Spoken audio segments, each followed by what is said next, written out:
partner may have cheated. Backstory. My partner and I have been together for 4 years now and are at the stage where we are getting ready to buy a house and get engaged.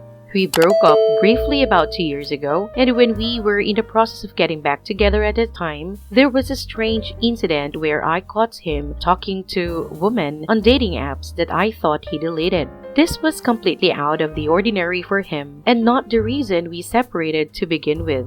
I was ready to leave him, but he completely owned up to it and begged me to go to couples therapy. He said he felt he was self-sabotaging and it would never happen again. It's been 2 years since that happened, and after some therapy and internal work, I felt the trust had been rebuilt. I did occasionally check his messages in the beginning just to be sure I wasn't being made a fool of, and I never was. He was just on a bachelor trip this weekend. He's not a big partier, but this was for an old friend of his, and it was a group of about 15 super rowdy guys. One night while he was there, I had a bad feeling because he didn't text me until really late. So I gave into my anxiety and looked at the messages on his computer. I saw he had been texting a random number, clearly a girl, about how they wanted to meet up, but they didn't have anywhere private to go, and that is where it ended. Devastated, I decided to text the girl's number and tell her my relationship to him and ask if she could clarify what happened.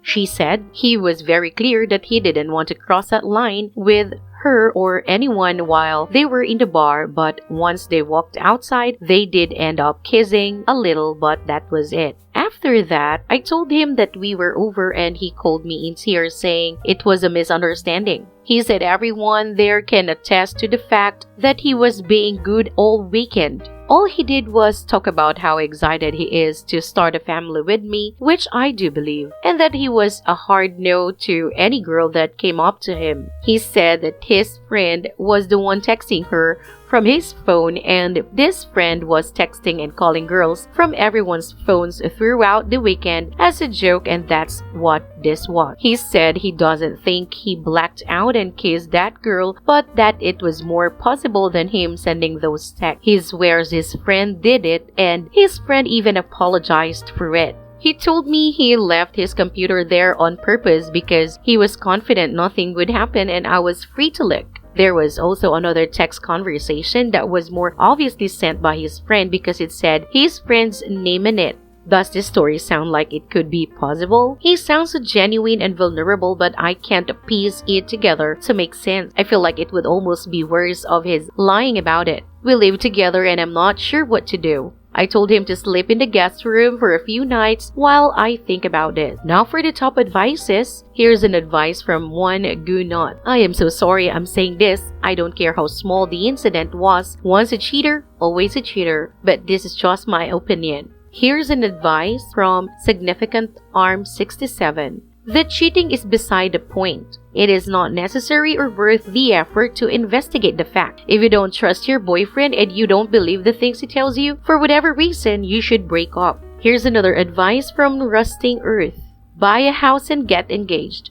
Yes, that's what happens when you own a home and everything is always fucking breaking one thing at a time. Here's another advice from Bent12. He cheated. You dump him and deserve better for yourself. How embarrassing that he claims he was good almost all weekend. That means he had to try hard to not cheat on you. And then he actually did. This guy is bad news. Next story. Am I the a-hole for telling my husband to stop disrespecting our surrogate? I, 34, female, and my husband Hunter, 37, suffered from fertility problems. We recently decided to get a surrogate who is a friend of a friend. We were busy getting everything done legally. We already had a contract in place. My egg was used, so no worries in this regard.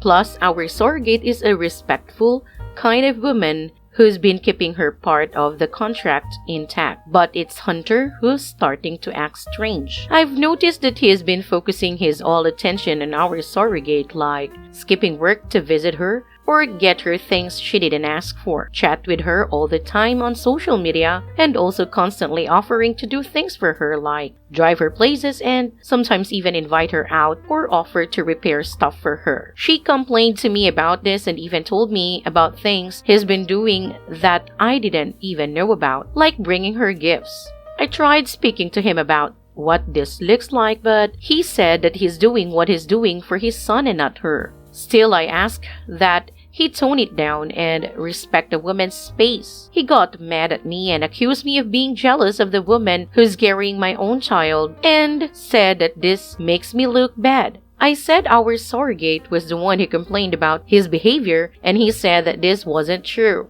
Apparently, this made him somewhat angry, so I gave him time to cool down a bit. Yesterday, our surrogate called me saying that Hunter came over and told her guests to leave. I asked why, and she said that he wanted to show her the 9K car he bought for her. I was shocked. She said she declined the car and asked him to leave, but he started arguing with her about using public transportation and risking our baby's well-being. I was fuming. I called him demanding he get home, and he did eventually. Once he got back, I picked up a fight with him and yelled at him saying that he has been nothing but overstepping, disrespectful, and inappropriate towards our surrogate. Again, he explained the car wasn't for her, but to ensure that the baby is safe. I told him to stop disrespecting the woman and stop using the baby as an excuse to stomp all over her boundary. He ranted about how he was just trying to make this work and that I should do the same if not more. He even accused me of not loving our son as much as he does, but this isn't the way, and putting 9K for a car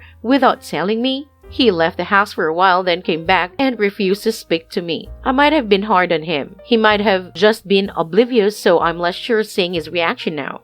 Now for the top comment. Here's a comment from Unit Healthy. Not the a-hole. This is accepting behavior. It's one of two things. 1, he has a crush on her. Or 2, he thinks he has a right to police pregnant women's bodies. It's inappropriate regardless. You should quietly assist her in getting an attorney to draft the cease and desist letter to him. You may or may not get the baby, but frankly, I'm not sure your marriage, specifically just your husband and his odd behavior, none of your doing, is in place to need a baby right now. Edit. Lots of people said there's no way she wouldn't get the baby. My bad. I saw the word friend and wrongly assumed it was an informal surrogacy without legal advice. Here's a comment from SportsFan242. Eileen eats the second. He wants to completely control this woman because he is the father of the baby. Here's a comment from Renha27. Why are you having a baby with this man anyway? This line assumes she knew about this type of behavior before the baby was conceived, but the fact is that a lot of abusers hide their true colors until they have their partner trapped by big life changes like marriage, a big move that geographically isolates them from friends and family. A baby.